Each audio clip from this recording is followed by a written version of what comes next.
Bloomberg Audio Studios. Podcasts, radio, news. There's a criminal trial that's playing out right now that could influence how Washington works next year. And it's not the one that you're thinking about. The corruption trial of New Jersey Senator Bob Menendez. Gold bars and cash found in the home he shared with his wife. Hundreds of thousands of dollars of bribes. Democratic Senator Bob Menendez is standing trial on charges of bribery and acting as an agent of Egypt. He's been in a New York court the past few weeks. Bloomberg's Patricia Hurtado has been there covering it. I was talking to a couple of lawyers I know in Manhattan Fed. They're in a securities fraud case, and they were telling me they couldn't believe that across the street is a former U.S. president on trial.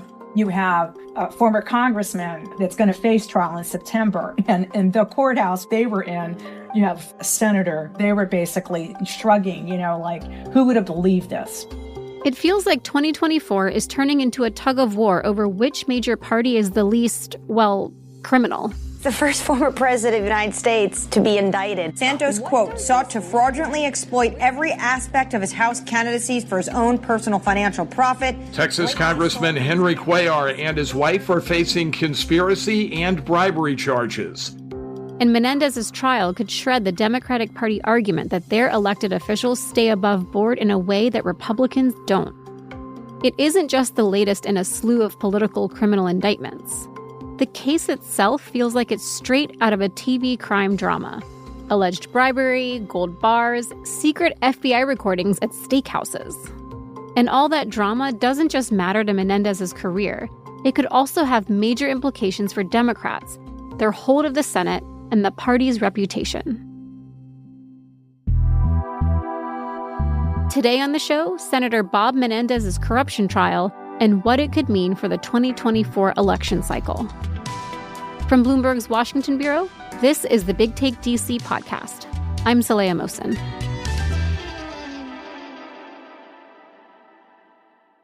So Bob Menendez has been a core player in Democratic politics for decades. Megan Scully is the team leader for Bloomberg's Congress coverage. He was in the House before he was in the Senate. He's a household name in New Jersey. His son is a sitting House Democrat. Prior to this, he's close with Democratic leaders like Chuck Schumer and was considered a bit of a statesman in the Senate. Very well-versed in foreign affairs. He also, was fairly moderate and was able to negotiate with Republicans. And he was also a representative for the Hispanic community. Yes, absolutely. He's pushed the administration for more Hispanic nominees to posts, such as at the Federal Reserve. When Menendez won his first Senate election in 2006, you could hear him playing up his reputation as a fighter for the everyman. Only in America, and especially in New Jersey, could one generation come seeking opportunity for their family, and now their child is elected to create opportunity for every family. In the years since, he's worked his way up through the ranks of Congress. He was the chairman of the Senate Foreign Relations Committee. Which is a plum post. A plum post, yes. And one in which he was able to enrich himself by taking these bribes. Allegedly. I should note, he has pleaded not guilty. It's worth noting that Menendez's record before this trial was not completely clear. In 2015, he was charged with corruption and bribery, charges that he denied. That trial ended 2 years later in a hung jury. Now, Menendez is back in court on charges of bribery and acting as an agent of Egypt. Remember, this is all while he was serving on the powerful Senate Foreign Relations Committee, weighing in on then-President Donald Trump's aggressive U-turn on multiple foreign policy objectives that were rocking geopolitics. Patricia Hurtado has been covering the current Menendez trial from the Manhattan Federal Courthouse. It's like a movie. And, it is interesting. Why is a guy who's so well-respected doing these backroom deals and having these discussions at restaurants and at the corner, smoking cigars? I mean, the jury's got to be thinking what's really going on. So let's get into it. Here's what Menendez is being charged with now. The 70-year-old Democrat has pled not guilty to multiple charges of bribery, extortion, fraud, and obstruction of justice. The government accuses Menendez of accepting bribes to help businessmen in New Jersey win influence, as well as basically acting to help the government of Egypt. At the center of this case are 3 New Jersey businessmen: Fred Dabes, Jose Uribe, and Wael Hanna. And these guys were all friends with each other. Back in 2018, Uribe was worried about being investigated for insurance fraud. So were some other people close to him, people Uribe treated like family. And he wanted this all to go away. So the allegations are, Hanna said, I know somebody, I know Nadine. Her boyfriend is the senator who can, quote unquote, make it go away for $250,000. Nadine was Menendez's girlfriend at the time. She's now his wife. And according to the FBI, she went on to facilitate a series of meetings between Menendez and the businessmen. Menendez, an elected official whose salary is paid by taxpayers. Basically, all their meetings transpire at steakhouse restaurants in New Jersey or D.C., where they're always meeting over drinks, laughs. Prosecutors have presented text messages that allegedly show Nadine setting up those meetings. In other messages, she seems to be dropping not-so-subtle hints about the way Uribe can curry favor. Nadine had been in a car accident and totaled her Mercedes. So she needed a new car, and she let it be known to these businessmen. And basically, Uribe steps up to the need and basically gives her an envelope stuffed with $15,000 in cash as a down payment for the car. And Nadine at one point professed that she was going to help Uribe. A couple of times, the car payment's late, and he rushes in to save the day. So she says things like, to the effect, "You are my brother. I will never forget this." The jury also saw a video of one of these steakhouse dinners from an undercover FBI recording. And they've been hearing testimony from Uribe himself. In exchange for the money and gifts, Uribe said he got to meet with Senator Menendez and give him the names of the people being investigated for that insurance fraud. The problem he wanted to go away. And he describes being summoned to Nadine Menendez's home to give the names to Menendez. And the senator's sitting there drinking a glass of Grand Marnier and smoking a cigar. He says that Menendez, he has a little bell at the table, and he rings the bell to summon Nadine and says, mon amour, please come here. And Nadine rushes in, and he asks for paper, and then Uribe writes down the names of all the individuals that are being investigated.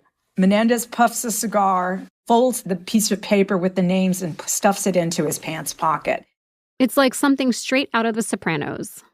The FBI also alleges that Menendez gave sensitive U.S. information to the Egyptian government in exchange for money. In 2022, the FBI raided the Menendez home. They found Nadine's Mercedes-Benz parked in the garage. But that wasn't all. Evidence that needs explaining includes more than $100,000 worth of gold bars and over $486,000 in cash. 13 gold bars and a lot of money. There was so much money, the FBI realized they wouldn't be able to use a regular counter. So they had to get one of those kind that they use at banks that you see are featured in movies, the high-speed processing money counters, if you can believe that. Menendez has pleaded not guilty. He says he keeps his personal savings in cash because of his family history in Cuba. His lawyers have tried to discredit Uribe and pin all of this on his wife, Nadine. Menendez is expected to be in court for the next few weeks, but in the meantime, he's also staring down the barrel of a political campaign. Because, and here's where things might sound familiar, amid a mountain of legal troubles, he's thrown his hat back into the political ring. This seat was never considered to be in play, and now it is on the map. Coming up, what that could mean for Democrats and what criminal cases like Menendez's mean for government trust.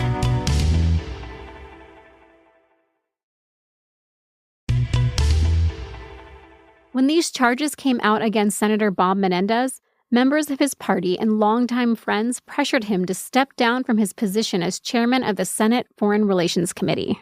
Even Cory Booker, a fellow New Jersey Democrat, has called for his resignation. He's done it gently, saying thank you to the senator for his years of service to the state, but Could you please step down?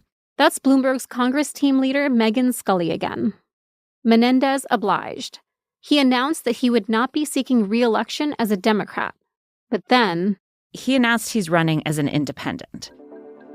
This really kind of changes the calculus for the Senate map for Democrats. Democrats are facing an uphill battle. They have a narrow majority in the Senate right now. The map this year, because only a third of the Senate is running, the map is much more favorable to Republicans.